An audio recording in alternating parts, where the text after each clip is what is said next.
To my YouTube channel. I hope आप सभी बहुत अच्छे होंगे और अपनी टाइपिंग और स्टेनो की प्रैक्टिस बहुत अच्छे से कर रहे होंगे। जैसे कि हम सभी को पता है कि एएसआई स्टेनो के भी सीआरपीएफ के स्टार्ट हो चुके हैं और बहुत सारे एस्पिरेंट्स हैं जो अलग अलग सेंटर से रिव्यू दे रहे हैं, जैसे लाइक भोपाल, दिल्ली, गुरुग्राम, रांची, अलग अलग सेंटर का बता रहा है, जैसे भुवनेश्वर। लेकिन यहाँ पर एक कॉमन चीज़ निकल के आ रही है कि बहुत सारे एस्पिरेंट्स हैं जो टाइपिंग में फेल हुए थे, उन्होंने भी अपना रिव्यू दिया था। लेकिन यहाँ पर एएसआई स्टेनो का भी बहुत सारे एस्पिरेंट्स ने रिव्यू दिया है। जैसे कि कुछ चीज़ें हैं जो ध्यान देने वाली बातें हैं, मैं ऑलरेडी आप लोग को कई वीडियो में बता भी रही हूँ।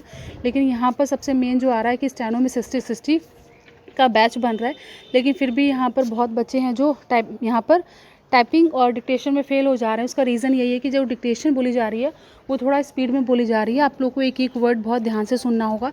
आप चाहे इंग्लिश का दो चाहे हिंदी का दो, आपको एक एक वर्ड ध्यान से सुनने हैं। जैसे कि बड़े बड़े वर्ड्स बोल रहे हैं, इंफॉर्मेशन, इंट्रोडक्शन, एजुकेशन, ऑनेस्ट, यहाँ पर तो आपको सुनाई पड़ेंगे। लेकिन जैसे इन, द, फॉर, एनी, छोटे छोटे वर्ड्स हैं वो भी आपको ध्यान देने होंगे, क्योंकि बहुत सारे बच्चे उन्होंने बताया है कि उन्होंने बड़े बड़े वर्ड्स तो आसानी से लिख दिए थे, लेकिन कुछ वर्ड छोटे छोटे थे जो बीच बीच में मिस हो गए और वो फिर बाद में एरर्स पता चली उन्हें।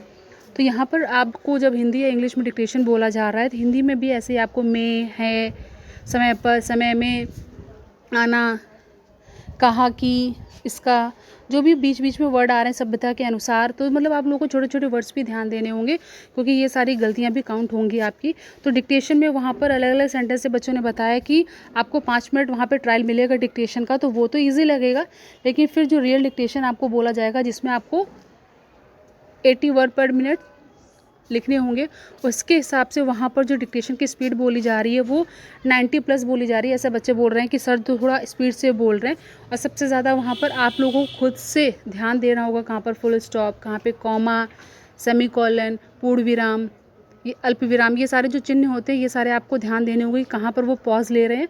और मतलब एक लाइन यहाँ से ख़त्म तो वहाँ पे आपको फुल स्टॉप लगाना होगा। तो आपको उनको बहुत ध्यान से सुनना होगा जो डिक्टेटर्स वहाँ पर बोल रहे हैं। लेकिन यहाँ पर सभी लोगों को यही बोलूँगी कि आप लोग बिल्कुल पैनिक मत होना, अच्छे से आराम से वहाँ पर देना।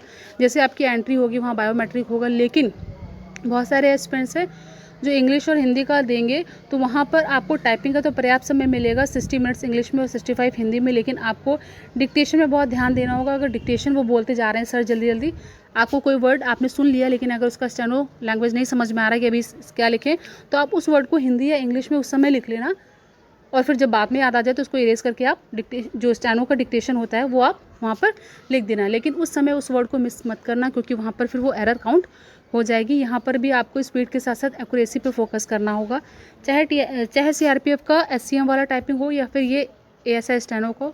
यहाँ पर स्पीड तो मैटर कर रही है, उसके साथ साथ एक्यूरेसी सबसे ज़्यादा मैटर कर रही है। जिसने एक्यूरेसी के साथ टाइप कर लिया, एक्यूरेसी के साथ कर लिया डिक्टेशन, उसका यहाँ पर एएसआई स्टेनो भी पास हो रहा है। बहुत सारे एस्पिरेंट्स हैं जिन्होंने 2-3 ने पास भी किया है। तो जैसा जो रिव्यू मुझे अलग अलग सेंटर का मिलता जा रहा है, मैं आप लोग को अपडेट करती जा रही हूँ।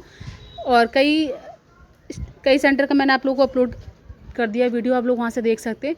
लेकिन मैं यही बोलूँगी सबसे मेन है कि वहाँ पर आपको पैनिक नहीं होना है, केयरफुली उनको सुनना है। जो भी डिक्टेटर वहाँ पर बोलेंगे उनको एक एक वर्ड, एक एक चीज़ ध्यान देनी है, क्योंकि वो अगर स्पीड में भी बोल रहे हैं लेकिन फिर भी आप लोग को उनके वर्ड समझने होंगे, सुनने होंगे, क्योंकि उनका बोलने का तरीका, उनका कुछ वर्ड का प्रोनाउंसिएशन बिल्कुल अलग आ रहा है। तो आपको स्पेलिंग्स आनी चाहिए, आपको मात्राओं का सही से ज्ञान होना चाहिए, तभी आप वहाँ पे शब्द सही से लिख पाओगे। क्योंकि आप वर्ड सुन रहे हो और उसकी स्पेलिंग अगर आपके माइंड पे होगी तो आप अच्छे से कर पाओगे। तो थोड़ा रीडिंग कर लो, थोड़ा आपने जो स्टेनो सीखा होगा, स्टेनो की बुक ली होगी, उसमें पढ़ लो अच्छे से, पूरे एक एक वर्ड सीख लो, कैसे क्या क्या स्टेनो में आपको बनाने हैं वहाँ पर।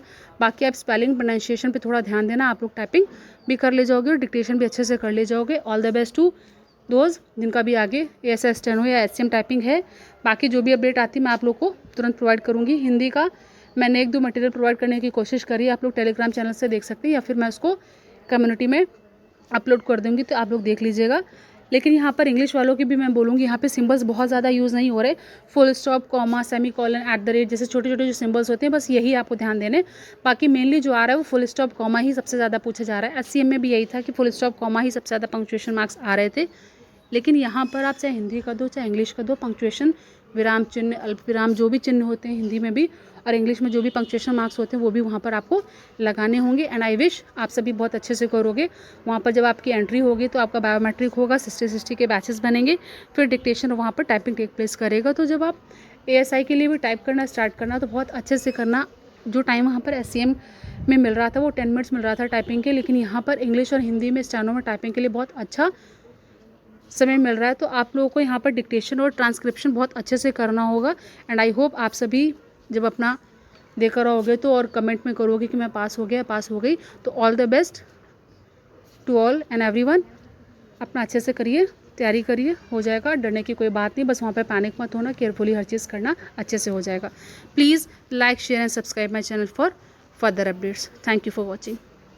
को लेकर आपको परेशान होने की ज़रूरत नहीं है, क्योंकि वहाँ पर मैटर ठीक आ रहा है, बहुत हार्ड नहीं आ रहा है। बस आपको डिक्टेशन बहुत अच्छे से सुनना होगा और वहाँ पर बहुत अच्छे से टाइप करना होगा, क्योंकि बहुत सारे एस्पिरेंट्स को लग रहा है कि वहाँ पर जो डिक्टेशन बोली जा रही है कैसी बोली जा रही है। तो वहाँ पर जैसे संस्कृति है, हमारे देश से रिलेटेड है, जो करंट में टॉपिक है उससे बोल सकते हैं। और जैसे कि कोई इंग्लिश में आपका पैरा नरेशन कोई स्टोरी हो सकती है, ठीक है। तो इस टाइप से आपको वहाँ पे वर्ड्स बोले जाएंगे। तो अगर जैसे लाइक कोई वर्ड होगा ना, तो आप उन चीज़ों को स्टार्टिंग में सुनना अच्छे से, क्योंकि बहुत सारे वर्ड हैं जो बार बार रिपीट हो रहे हैं। क्योंकि इसमें कुछ वर्ड्स हैं जो थोड़े बड़े आ रहे हैं हिंदी में, लेकिन कुछ छोटे छोटे वर्ड्स भी हैं जिसको आप आसानी से लिख सकते हो। तो मेनली यहाँ पर सबसे ज़्यादा जो फोकस करना होगा वो डिक्टेटर के आपको प्रोनाउंसिएशन और उनके बोलने के जो शब्द होंगे उनको अच्छे से सुनना होगा। क्योंकि आप सुन लोगे, समझ लोगे, तो अपने आप उनकी मात्राएं और शब्द की स्पेलिंग इंग्लिश में भी लिख ले जाओगे। तो उनको अच्छे से सुनना। वो जल्दी जल्दी बोलेंगे, लेकिन फिर भी आपको घबराने या जल्दबाजी में गलतियां करने की नीड नहीं है। आप आराम से उसको पहले हिंदी या इंग्लिश में लिख लेना, फिर बाद में उसको अपना इरेज करके स्टेनो की लैंग्वेज में लिख देना। तो ये कुछ टिप्स थी जो मैं आपको बताना चाह रही थी, जिससे कि आप लोग भी अच्छे से अपना ASI स्टेनो का भी पास कर ले जाओ।